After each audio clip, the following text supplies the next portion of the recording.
Şu an canlı yayına hazırlanıyor.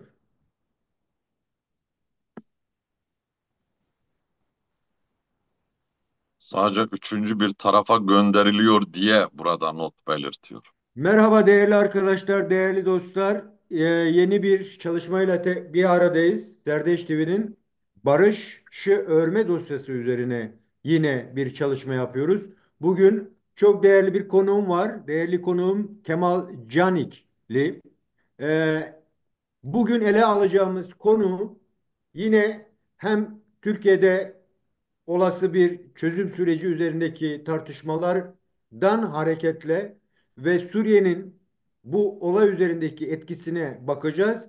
Öncelikle de Suriye'de geçtiğimiz hafta Jolani ile Abdi arasında yapılmış olan sözleşmenin durumu ve hemen akabinde Jolani tarafında bir anayasanın ortaya çıkarılmasıyla bu süreçte neler oluyor, neler bitiyor? Bizdeki barış sürecine de olumlu veya olumsuz katkıları, etkileri nelerdir? Onu sevgili Kemal Cenik ile tartışmaya çalışacağız. Değerli hocam hoş geldin. Nasılsın? Teşekkür ediyorum. Sağ olasın üstadım. Kemal Hocam, 4-5 aydır ülkede uğraşılan bir şey var. Yepyeni bir çözüm sürecine adım atılır mı atılmaz mı? Sayın Öcalan'ın açıklamasıyla bu biraz daha belirgenlik kazandı. Buna rağmen devletin çok somut bir şey vermediği de görülüyor. E, Aynı zamanda kaygılar var, korkular var. İnsanların neyi tartışabileceği de yok. Ama bir metinler diplomasisi diyebileceğimiz bir durum söz konusu. İşte Sayın Öcalan'dan geliyor, Sayın Demirtaş'tan geliyor. Devletin notlar şekilde işte Twitter üzerindeki açıklamalarla işte Cumhurbaşkanı Yardımcısı Uçum'un mesela açıklamalarıyla böyle metinler üzerinde yorumlamalarla bir yerlere ulaşılmaya çalışılıyor. Tam bu noktada Sayın Öcalan'ın açıklamasıyla beraber silah bırakma süreci özellikle PKK'nın çok acil bir şekilde hemen cevap vermesi. Fakat bu geri döndü dendi ki bu metindeki bütün gruplar terimiyle YPG'nin de silah bırakması süreci olgunlaştırılmaya çalışıldı. Oradan gelen metinler var. İşte bize bağlı değil şeklinde. Tam o noktada e, Sayın Abdi ile Colani arasında 8 maddelik bir şey yayınlandı ve o durumda tartışmalar başka alanlara kaymaya başladı. Yani ne oluyoruz? Dolayısıyla böyle bakıldığında metni baz aldığımızda hem egemenler açısından hem HTŞ, SDG açısından hem de TC ve SDG açısından neler söyleyeceksin bize? Bizi o metne götüren neydi? Buyurun hocam. Başta şunu belirteyim. Hamas'ın İsrail'e saldırısıyla başlayan bir savaş tetiklendi. İsrail, Hamas'ı, Gazze'yi yoğun bir enkaza dönüştürdükten sonra Lübnan'a, Hizbullah'a ciddi bir yönelimi oldu. Onu belli alanlarda etkisizleştirip kurmay yapısını özellikle imha etme durumu, arkasından sürecin Suriye'ye yönelmesi gündeme geldi. Suriye'de mesele kilitlendi. Daha doğrusu Suriye önceki haliyle Beşir Esad e, durumunun içerisinde bulunduğu yapı neydi? Bir tarafta İdlib, bir tarafta Rojava, bir tarafta Şam ekseninden süreç yürütülüyordu. Şu an Beşir Esad'ın tamamıyla çürümüş, enkaza dönüşmüş hali, mecali kalmadığından dolayı bıraktı, çekti, gitti. HTŞ'de bilindiği gibi İdlib'den çıkıp Halep'ten Şam'a kadar ulaştılar. Fakat bunun arkasındaki güçler kimdir? Bunları bu şekilde rahat hareket ettiren kimdir? Bütün mesele şu an Suriye üzerinde yoğunlaştı.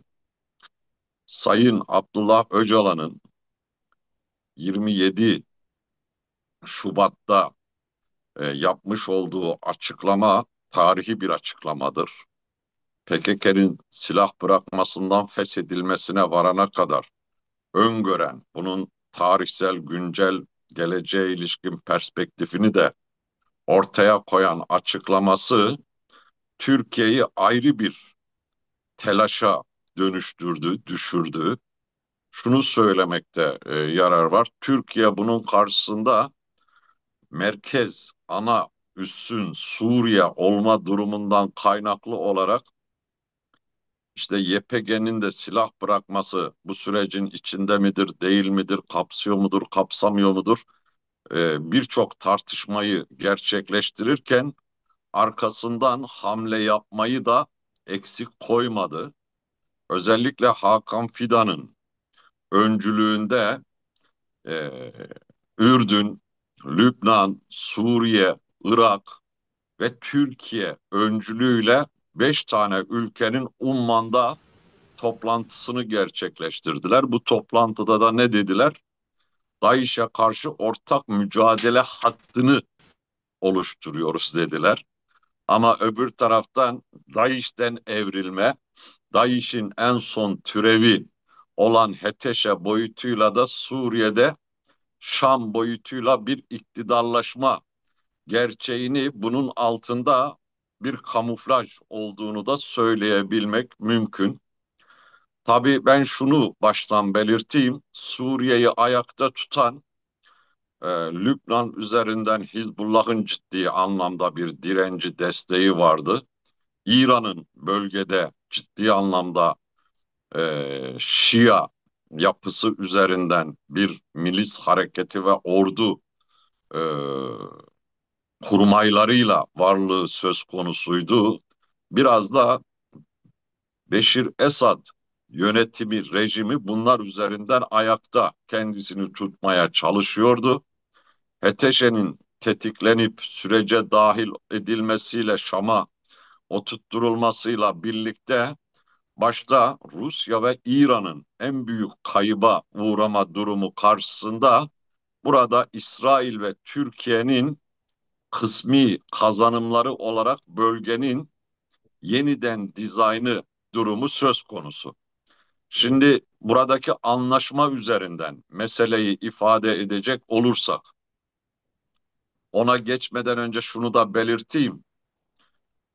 Türkiye'nin Kürt inkarı üzerinden, Kürt meselesinin çözümü üzerinden yaklaşımlarını dayatan hem uluslararası konjektürün durumu, hem bölgedeki gelişmelerin gerçeği, hem de Türkiye'nin statükoda ısrarı, gericiliği örgütleyerek onun hamiliğini yaparak bölgede güç olma durumunu konumlandırması üzerinden artık bu şekilde yürütülemeyeceğini anlaması sonucu İmralı'nın kapılarını açarak İmralı'nın üzerinden Sayın Abdullah Öcalan'ın 27 Mart'taki pardon Şubat'taki açıklamasının önünü açmak zorunda kaldığını da ifade etmekte yarar var.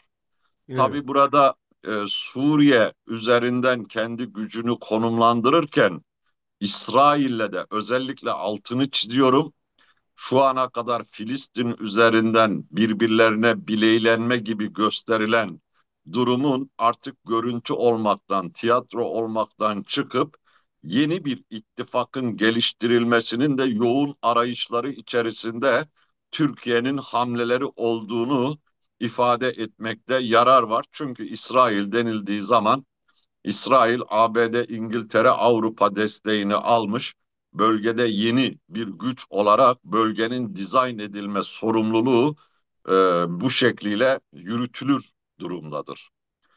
Hemen anlaşmaya geçelim. Yani Hakan Ondan Fidan'ın öncesinde anlaşmanın içeriklerinin çok da belirleyici olmadığını özellikle hem Salih Müslim hem İlham Ahmet bunu çünkü altı doldurulabilecek şekilde hazırlanmış bir metin olarak algılanması istendi. buradan da hareketle o 8 maddenin e, yani bir SDG'nin iktidar erkinin tanınmışlığı meselesiyle ele alabilir miyiz? Yani çok uzun süredir ve SDG'nin de zaten biz Suriye'nin içinde bir örgütlenmeyiz ve Suriye'deki iktidar için uğraşıyoruz demeleriyle örtüşme boyutlarına nasıl ne diyeceksiniz hocam? Şimdi o anlaşmanın 8 maddelik orada bir sayfalık durumunun altını dolduran bir 70-80 sayfa var. Kısmi olarak bilgilerini aldım ama elime henüz geçmiş değil yani. Evet, komisyonlar aracılığıyla ilk 20 maddesi 20 şeyi daha yayınlandı. Şimdi aslında o anlaşmayla birlikte Türkiye'nin bölgedeki gücünün sınırlandırılmasını da öngören e, bir durumu kapsıyor anlaşmanın içeriği. Yani Suriye'de yabancı güçlerin ya da işte kaosa, krize, savaşa yol açan, tahrik unsuru olan güçlerin de sınırlandırılmasını öngörüyor. Yani anlaşma. Şimdi bu anlaşma bir öngörü, niyet belirlemesi anlamında çok olumlu olmakla birlikte Suriye'nin yeniden kuruluşunu, yeniden yapılandırılmasını da kapsayan bir içeriğe sahip. Dolayısıyla Rojava Suriye'nin birinci dereceden kurucu e, en önemli gücü olarak devreye girmiş durumda yani. Diğer yönüyle şunu belirtmekte yarar var. Başta Türkiye medyası basını olmak üzere El Şara'nın yani Ahmet El Şara'nın Jolani'nin bu sürece zorlandığı, gönüllü olarak böyle bir anlaşmayı yapmadığı, tamamıyla bu Şam'ın şu anki oluşturulan o yapısının iradesinin temsiliyetinden yoksun olarak değerlendirdiler ve değerlendirmeye de devam ediyorlar. Kemal Hocam bir nokta daha var izninle. Onu da çünkü bu sözleşme öncesi zaten bir komisyon oluşturma sürecine gidildi. Hazırlık O komisyonu. son Aslında madde, son maddede deniyor ki komisyonlar oluşturulacak 9 ay bir zaman önlerine konulmuş yok, bu onu 9 ay demiyorum. zaman için. Kemal Hocam onu demiyorum. Sözleşme öncesinde. Yani YPG, SDG çağrılmadı. Dürziler çağrılmadı. Aleviler çağrılmadan bir komisyon, anayasa komisyonu oluşturmak sürecine girdiler. Zaten ona karşıtlık da vardı ama ne oldu da bu 8 madde imzalanma sürecine girdi. Yani orada kritik bir şey var çünkü. Kritik durum şu, e, tamamıyla Şam'ın iradesizleşmesi var olan kendi alanlarına dahi müdahale edebilecek, inisiyatif oluşturabilecek, katliamların önünü alabilecek bir durumda değil. Çünkü Suriye'nin batısı bütün o sahil hattında özellikle Humus, Tartus alanında korkunç bir katliam yaşanıyor. Yani bu katliam başta Aleviler olmak üzere oradaki mevcut iktidarı oraya şu an iktidar olarak söylemek bile başlı başına yanlış.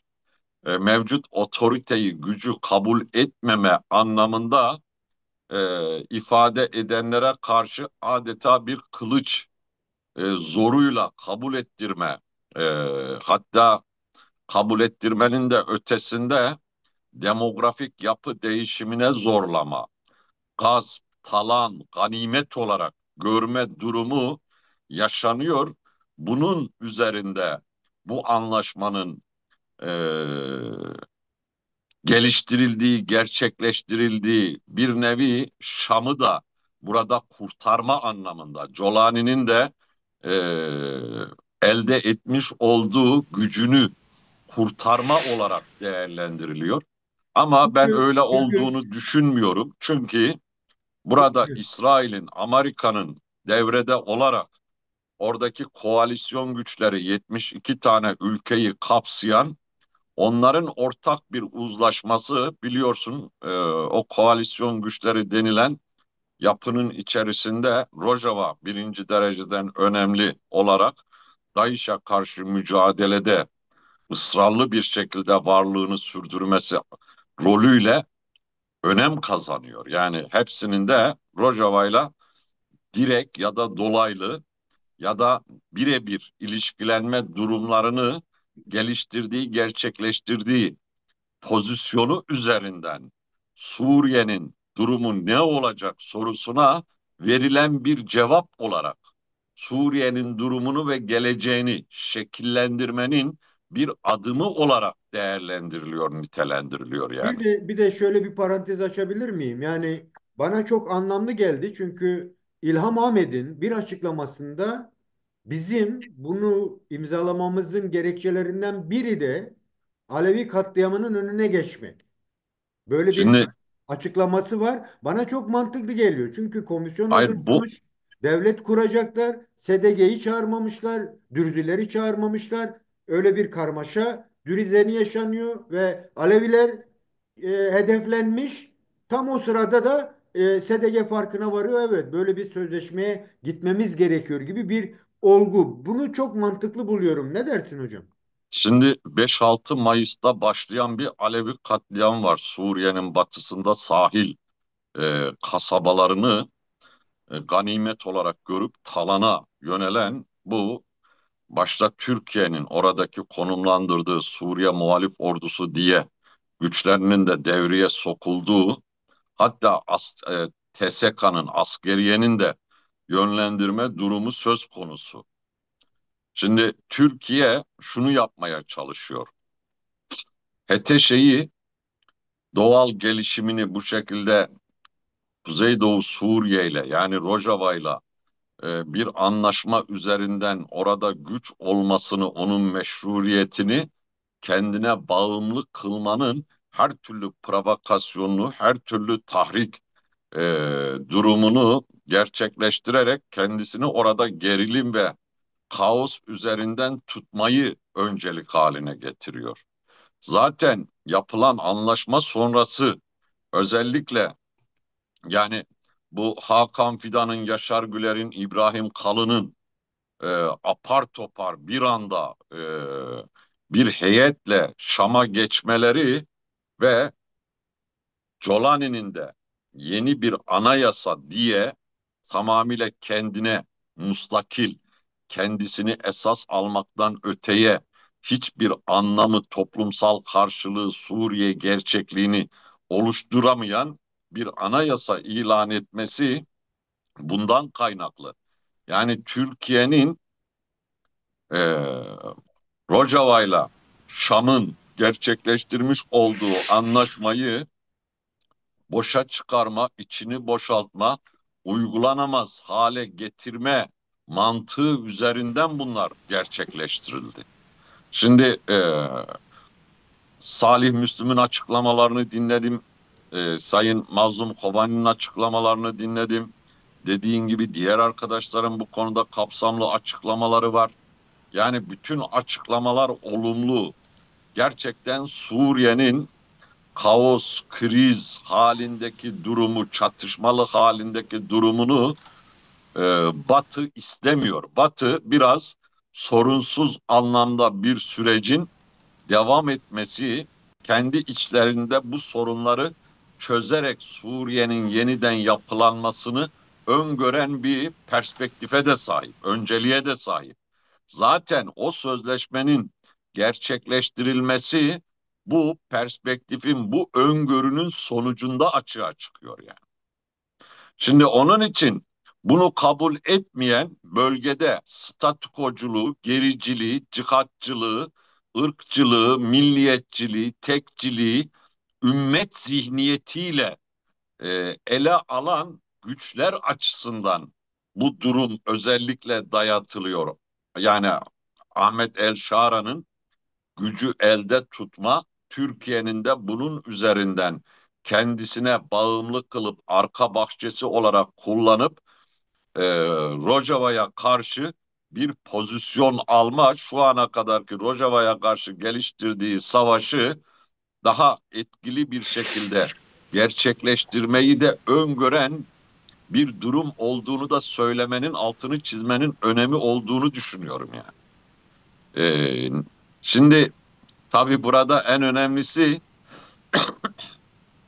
Bunların bu şekilde Suriye apar topar gitmeleri, Suriye'nin yeni bir anayasa adı altında İslami, cihadist temele dayalı bir devlet. Yani işte bunun yargısıdır, işte bunun yürütmesidir, bunun hukukudur. Tamamıyla İslami esaslar içerisinde ele alınacak anlamındaki yapılan açıklamalar bir de herkes tarafından kabul gören işte özgürlükler, demokrasi hikayeleri iyi de şimdi senin yapın ona uygun değil ki. Yapın Şam'ın sınırları dışarısına çıkamıyor. Şam'ı da idare edemiyor yani. Şimdi Kemal o Hocam, bu anlamıyla noktada yine ben izninle bir müdahale etmek istiyorum. Yani belki biraz e, biraz haritayı biraz daha geniş tutmak istiyorum. Şimdi Suriye Savaşı'yla İran'ın proksileri yok edildi. Şii Hilali devre dışı bırakıldı ve Sünni İslam'ın bir şekilde bir iktidar erki oluşturması gerekiyor. Çünkü IŞİD işte 70-80 tane İslami gruptan bahsediliyor Suriye'de var olan. Bunların büyük bir kısmı da Türkiye denetimlerinde olan SMO dediğimiz grup. İşte Dürziler var, Aleviler var. Ee, İdlib'i hatırlarsan İdlib'de bir devlet sahibiydi Culani. Yani ve orada da yine Türkiye tarafından korunuyordu. Buradan şuraya geleceğim. Eğer İsrail yanı başında tekrar İslami cihat kavramıyla hareket edebileceği bir şey bulmak istemiyorsa, işte dağın tepesine bakıp her sabah uyandığında bizi görecek diyor Culani mesela diyor. Eğer böyle bir şey varsa, Türkiye'de Kürtlerin statü sahibi olmaması için orada olması gerektiği düşüncesi de var. Ama öte taraftan Suudi Arabistan'ın da son 2-3 senedir biraz böyle seküler yaşam tarzına doğru bir gidişatı var. Yani bu dolayısıyla Culani gibi bir işte şeriatı önceleyen, dolayısıyla İslami kuralları önceleyen ve bu Suriye'nin o karmaşasının toparlayan bir tek adam konumuna getirilme süreci olarak okuyabilir miyiz bunu? Yani belki de yarın öbür gün Türkiye'nin çıkışlarını da kolaylaştıracak bir yol yordam arayışının gerekçesi olabilir mi bu yeni anayasa? Böyle o mi? mümkün değil. Niye? Şimdi şu anki oluşan durum Beşir Esad'ın çok daha gerisinde.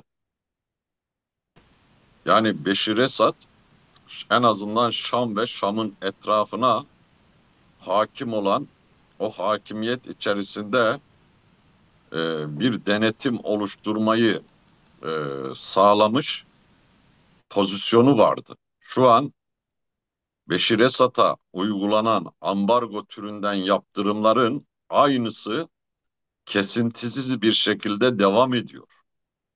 Yani Jolani'nin uluslararası terör mensubu olması, kırmızı bültenle aranması durumu henüz ortadan kaldırılmış değil.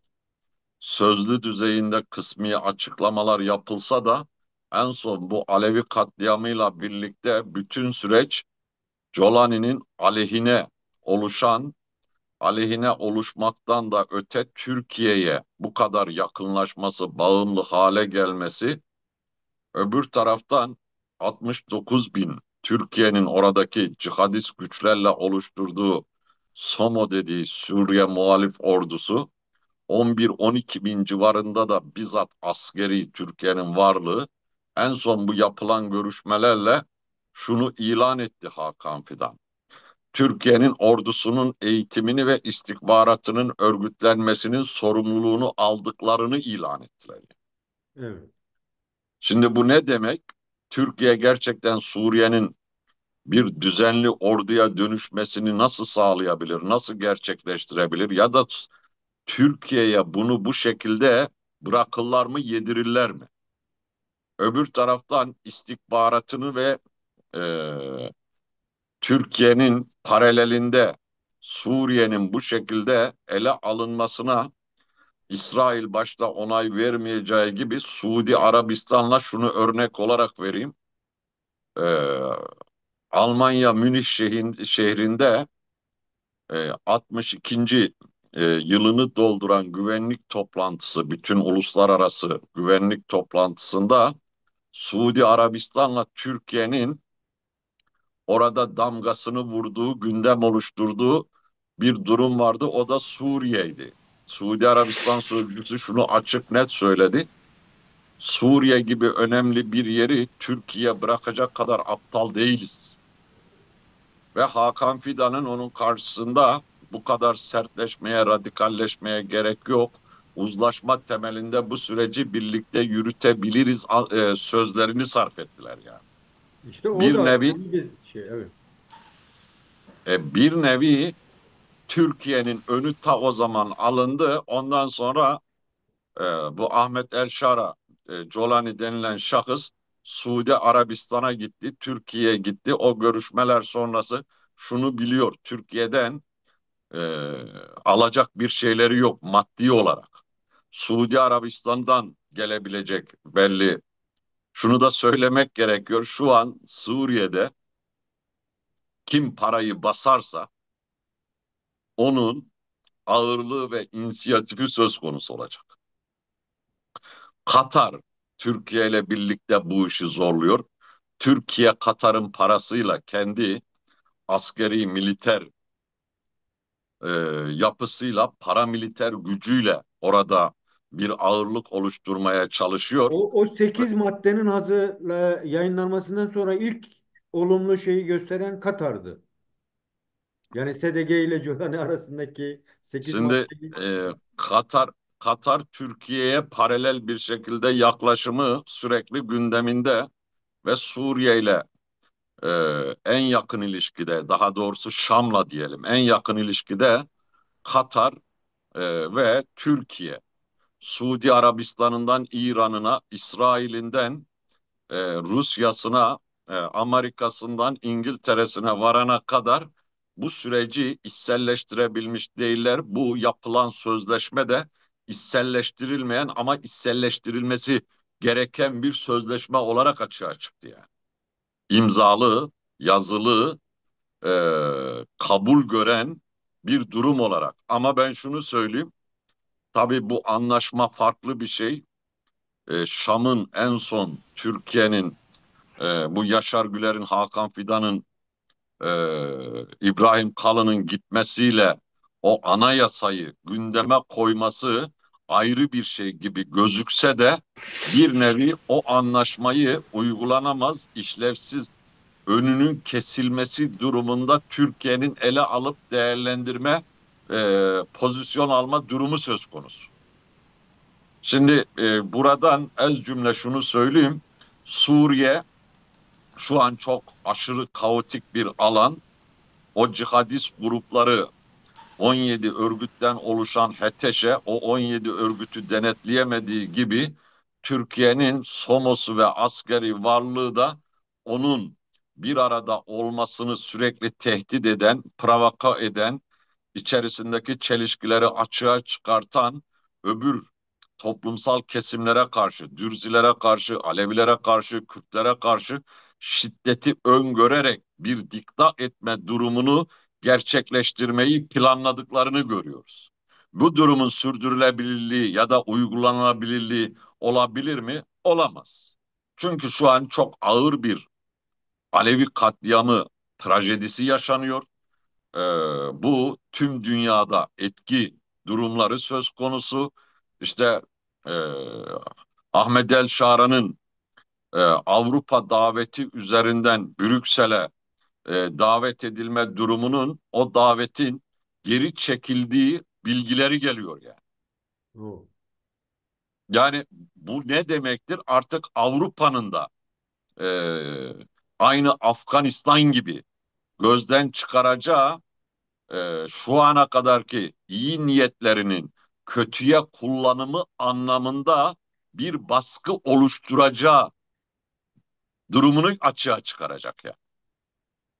Kemal amca Yani. peki bu noktada yani bütün bu olumsuzluklara rağmen zeminin henüz oluşmadığını ben düşünüyorum ama siz nasıl düşünüyorsunuz?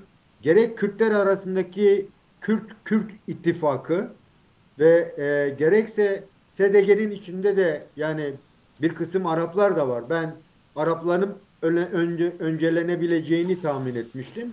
Mesela başka bakanlığın belki Kürtlere veya oradaki SDG'den Araplardan birine, ama o başbakanlığı da kaldırdılar bu anayasa taslağıyla beraber. Şöyle bir şey söyleyebilir miyiz? Yani SDG'nin önü açık mı bu yeni iktidara ortaklıktaki kurucu ve yönetsel yarı yarıya ortaklık veya ortaklıkın kapısı açılıyor mu? Çünkü Avrupa'nın bakışı da böyle bir şey henüz ortaya çıkmış gibi görünmüyor. Ne dersin hocam bu noktada? Şimdi SDG'nin önü açık. Orada entegrasyon maddelerin birisinde özellikle üzerinde durulması gereken entegrasyon kavramı kullanılıyor. Şimdi 100 bini aşkın Kuzeydoğu Suriye Rojava gerçeği mi entegre olacak ya da 15-20 bin güce sahip HETEŞE ismindeki Colani mi bu işe entegre olacak? Kim nereye entegre oluyor? O anlamıyla şu an güç oluşturma, gücü doğru konumlandırma ve değerlendirme anlamında Suriye'nin önü açık. Hatta bugün birçok bilgi geldi. Oradan arkadaşların gönderdiği bazı şeyler var. Suriye'nin batısındaki o sahil kenarlarındaki insanlar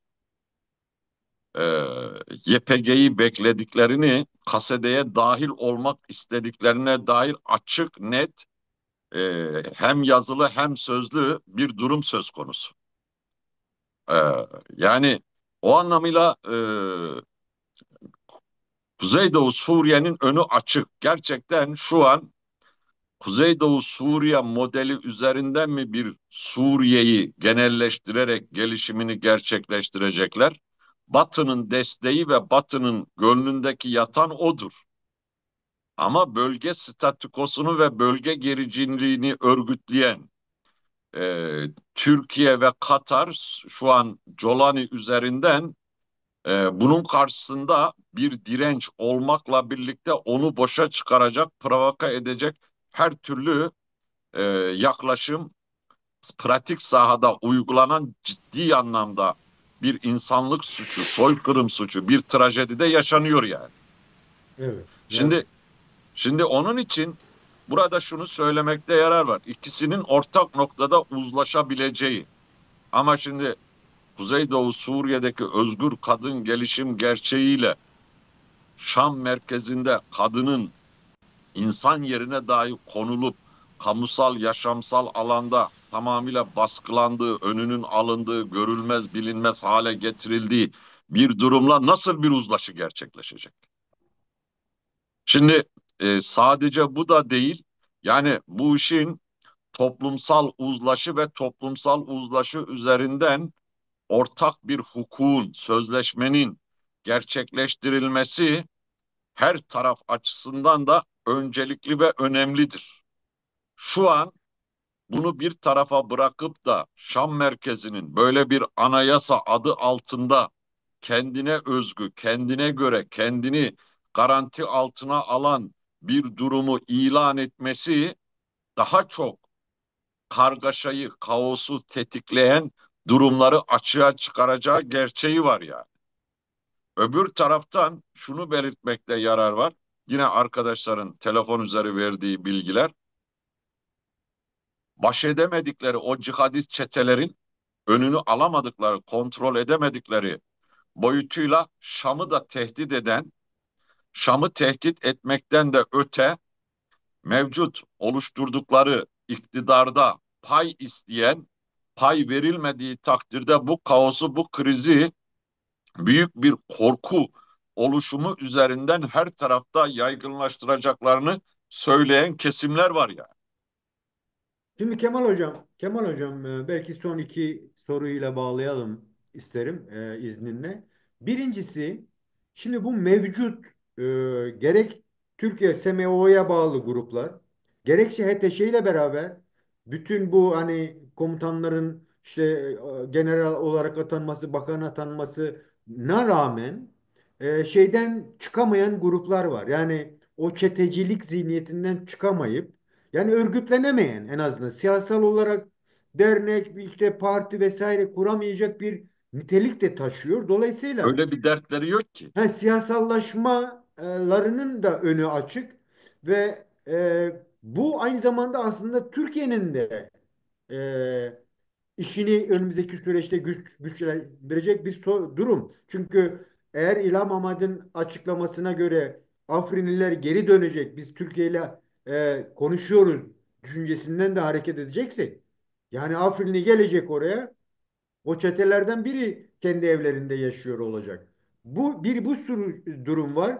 Bu ileride Türkiye'de nasıl zorluklara çıkaracak? İkincisi bu Alevi katliamıyla ilgili gözlemlerde iki grubun yani SMO'ya bağlı iki grubun dolayısıyla da Türkiye'nin denetimindeki gruplardan olduğu da söyleniyor. E, Böyle de bakıldığı zaman yine SDG'nin gerçekten de bu laik temelli seküler yapı, kadının durumunu düşündüğümüzde bu ortaklaşmayı Batı neden çok fazla öncelemek istemiyor? Yani bunun gerekçeleri ne? Türkiye'nin ve İsrail'in ağırlığı mı? Yoksa gerçekten de Türkiye'nin yapmak istediği bu açılım süreciyle SDG'yi bir şekilde bertaraf etme isteği mi? Bunu nasıl okuyalım sence hocam? Şimdi HTŞ'nin arkasında kimin olduğu belli. Yani Türkiye ve İngiltere Katar değil mi? şu an öncelik halinde ama Arap dünyasının liderliğini, öncülüğünü üstlenen Suudi Arabistan ve Arap Birleşik Emirlikleri bu işin öngörüsünü içerisinden, perspektifi içerisinden dolaylı destekleme ve uluslararası alanda kabul görmesine yönelik çok ciddi çalışmalar içerisinde olduğunu söylemek mümkün. Amerika ile olan bağlantıları kurma, İngiltere'nin bu konuda oynadığı rol bakımından da büyük öne çıkan durum. Şimdi şunu söylemek gerekir. Türkiye burada hassas bir denge üzerinden hala statükoda ısrar etme durumu var. Ama statükoyla e, geri cihadist yapıların hamiliğini yaparak bu süreci yönetemeyeceğini çok iyi biliyor. Yani ya da işte HTŞ'yi kendi arkasına alarak Suriye'yi bir arka bahçesi olarak kullanma durumunu gerçekleştiremeyeceğini çok iyi biliyor. Onun için de yani küresel ve bölgesel gelişmelerin ne kadar katmanlı sorunlara dönüştüğünü Türkiye'nin kendisini değiştirmediği takdirde bu alanın içerisinde yer almayacağı konusunda büyük bir tartışma kendi içlerinde yaşamaları söz konusu. Suriye olan müdahaleler de bunun üzerinden gerçekleşiyor. Kontrolü elden bırakmama, kontrol altında tutarak kontrollü bir e, alan üzerinden bu süreci yürütmeye, yönetmeye çalışıyor.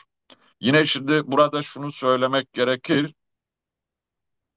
Kuzeydoğu Suriye diye tanımlanan Rojava gerçeği kendi içerisinde en güvenilir alan, bölge olarak tanımlanıyor.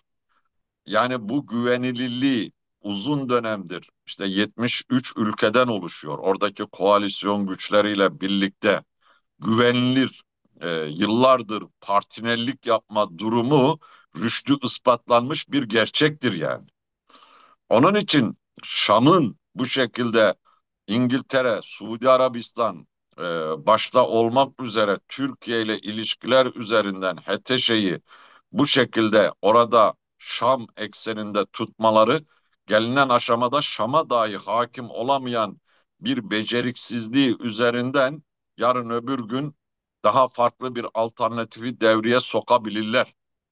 Bir askeri konsey oluşturma, Dürzilerinde, Kürtlerinde, Alevilerinde, işte Hristiyanların da Asürü Süryanilerin vesaire hepsinin içerisinde yer aldığı başka bir durum gündeme gelebilir. Yani şu an bazı şeyleri söyleyerek geleceğe ilişkin büyük yanılgılara yol açmak yerine var olan durumu doğru okuyup doğru değerlendirme öncelik ve esas olması gerektiğini düşünüyorum. Şimdi buna ilişkin de şunu söyleyeyim, hala en büyük trajedi olarak Alevi katliamı hala devam ediyor. Artık insanların evleri bombalanmış, insanların evleri yağmalanmış, insanların evleri yakılmış. Büyük bir kesim, Rusya'nın iki tane kara üssü var orada. Oralara sığınmış. Rusya'da e, pazartesine kadar zaman tanımış üsleri terk edin diye. Ya ama nereye terk edecek? Bu insanların terk etme şansı yok. Burada on binlerden söz ediliyor. Diğer yönüyle kırsal, işte dağlara doğru çıkma durumları söz konusu. Onlara yönelik de YPG'nin bayrağını ellerine alarak çağrı yapıp YPG'ymiş gibi kendilerini göstererek ayrı bir katliam durumunu gerçekleştirdikleri gelen bilgiler arasında. Çok E, çarpıcı. Yine pratik olarak sonuç şunu da ifade edeyim. İşte Mazlum Abdi'ye yönelik suikast haberleri bunu Kürt Özgürlük Hareketi'nin içerisinde bir tartışma ve bu tartışmanın kaotik bir duruma dönüştüğü, bunun üzerinden böyle bir durumun geliştiğine dair çok spekülatif, çok gayri ahlaki, gerçekle, esasla, hakikatle alakası olmayan e, bir kara propaganda durumunu Türkiye medyası ve Orta Doğu medyasının gündemine sokma derdindeler. Yani bu neyi gösteriyor? Bu şunu gösteriyor. Özgürlük Hareketi'nin en önemli temsilcilerinden Sayın Cemil Bayık'ın da bu konuda değerlendirmeleri vardı. Sayın Cemil Bayık, Suriye'deki gelişmeleri olumlu görüp olumlu değerlendirip kutlama durumu söz konusuyken burada asıl sürecin önündeki engel, bu sürecin gelişmesine halkların birlikte bir arada yaşamasının e, her türlü çelişkiyi değerlendirilerek, provoka edilerek birbirine düşürülmesine ön ayak olan, öncülük yapan Türkiye gerçeği olduğunun özellikle anlaşılması gerekiyor. Herhalde bitireceğiz. Ben ez cümle şunu söyleyeyim. Son olarak ben şunu da söyleyeyim. Yani gerçekten de bugün Avrupa'da da Alevi katliamına yönelik yürüyüşler falan da var, Köln'de bugün destekleyen. merkezi bir yürüyüş vardı. Evet. Şimdi son bir soru olarak sormak istiyorum. Birinci 8 maddelik metnin, yani vermiş olduğu arka plan belki duruyor ama sanki o biraz boşa düştü. Ee, Aynı zamanda Alevi katliamının da Suriye geçici anayasasına bir gölge düşmüş olduğunu görüyoruz. Bu noktada hem SDG ile ortaklaşmış olan bu Avrupa Birliği ülkeleri ve ABD'nin süreçte yani belirli bir müdahale tarzı imkanı var mı yok mu? Ve bu gelecekte SDG'nin öne çıkarılarak Suriye bazında yetkileri ele almanın önü açılacak mı? Bu konuda son olarak bunu da alalım. Sonra Son çıkış. olarak şunu söyleyeyim. Suriye'nin geleceğine ilişkin aslında daha çok iç savaşın, çatışmanın, kaosun derinleşmesini önleyen, engelleyen, oradaki halkların yaşam ve yaşam haklarını, özgürlüklerini esas alan Rojava üzerinden bu gerçekleştirilen sözleşmeyi yokmuş gibi yaklaşamazlar. Başta Şam merkezinin Colani'nin kendisi, o ortaya çıkardığı anayasayla bu meseleyi boşa düşürme gibi bir pozisyona giremez. Alevi katliamıyla kendi ayaklarına sıkıp kendilerinin her tarafta itibarsızlaşmasını, o cihadist yönlerinin karakterinin açığa çıkıp fiiliyatta katliam durumuna girmesi zaten kendisini bir tarafta bitiriyor. İkinci bir kez böyle bir durumu gerçekleştiremez. O yapılan anlaşmayı yok sayamaz. O yapılan anlaşmanın garantörü burada Fransa'dır, Amerika'dır ve en önemlisi Avrupa temsili üzerinden Fransa'ya destek veren Almanya'dır yani. Onun için Onu yokmuş gibi sayıp, yokmuş gibi görüp bir davranış içerisine girme şanslarının olmadığını açık net söyleyebiliriz. Onu esas almak durumundalar. Belki bunlar işte 9 aylık bir zaman orada son maddede Tabii. ifade ediliyor. Bu Evet. 9 aylık zaman içerisinde komitelerin oluşturulmasını işlevsiz yani işlevli hale getirilme durumunu işlevsizleştirmeyi kısmi bir noktaya kadar bir zaman dilimi içinde engelleyebilirler, katkı sunmayabilirler ama uzun vadeli, orta vadeli bir durum içerisinde hemen hemene imkansız, mümkün değil denilebilecek bir durum. Nedenine gelince öyle devlet kurma, devlet adamı olma, devlet üzerinden ademi merkeziyetçilik esası içerisinde işte e, Arap Sunnilerini, Arap Şiilerini kapsayarak e, işte Dürzilerini, Alevilerini, Kürtlerini kapsayarak bir yapıya dönüştürmek öyle kolay değil. Ama burada herkesin kendi içerisindeki durumundan kaynaklı ciddi hazırlıkları ve hazır kadroları olma durumu da söz konusu.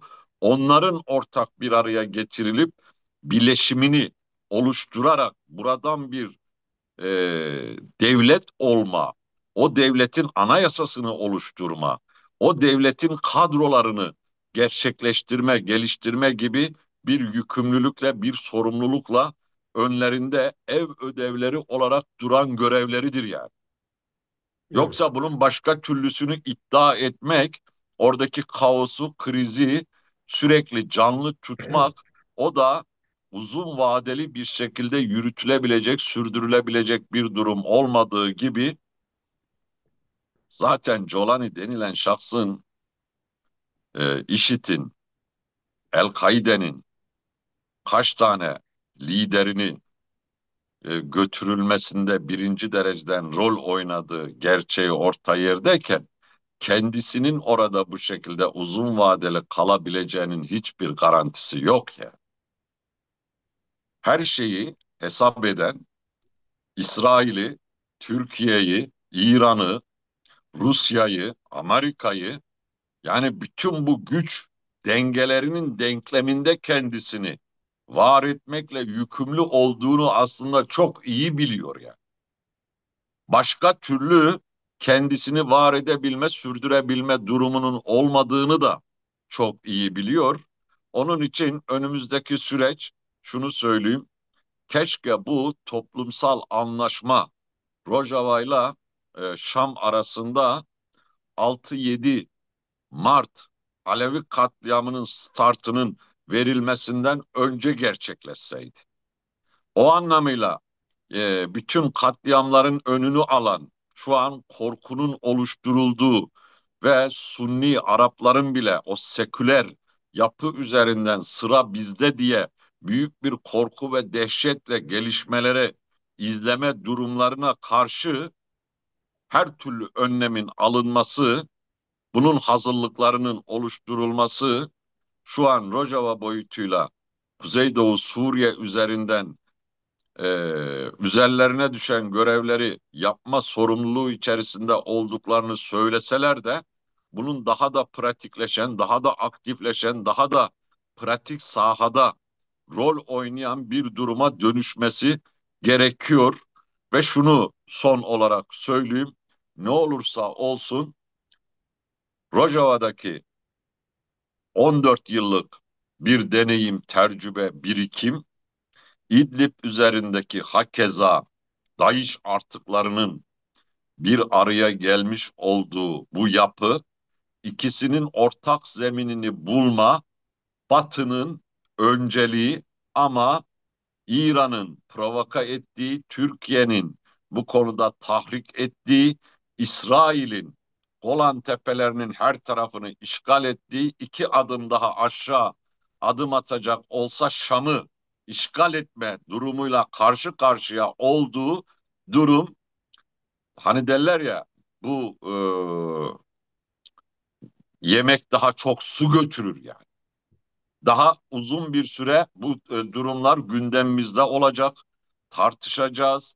Ama Kürtlerin burada çatışmalı ve savaş durumunu bitirip e, demokratik ve siyasal bir zemine kendisini konumlandırması, oturtması bu sürecin de önünü alabilecek, büyük katliamların da önüne geçebilecek ve devletlerin de bu kötülükten beslenen savaş provokasyonu, savaş rolü oynama durumunun da önüne geçebilecek bir sürecin startının verildiğini, bunun daha da güçlendirilerek geliştirilmesi hem halklar açısından hem emekçiler açısından hem inançlar açısından bir önemli garantör durumu da gerçekleştireceğini belirterek son sözlerimi söylemiş olayım sevgili Kemal Üstadım. Teşekkürler hocam. Ben de yine dokunmadan geçemeyeceğim. Birincisi özellikle bu Alevi katliamının sonrasında ve sürecinde halen devam da ediyor. E, ısrarla Kürtleri eleştirme potansiyeli var. E, ben haksız bir eleştiri olduğunu düşünüyorum ve o nedenle Ya İlham Kürtlerin Ahmet'in pardon Kemal ya, Ustam ben şunu söyleyeyim. Kürtlerin beğensinler beğenmesinler bir ittifak halinde davrandığı gerçeğini Suriye sahasında kendisini de ortaya koyduğunu altını net bir şekilde çizelim ya. Yani Kürtlerin o konudaki birlikteliğini, ittifakını sorgulayarak oradaki suçları meşrulaştırma, normalleştirme, doğallaştırma gibi ahlaksızlığın kesinlikle önüne geçilmesi gerekiyor. teşekkür ediyorum hocam.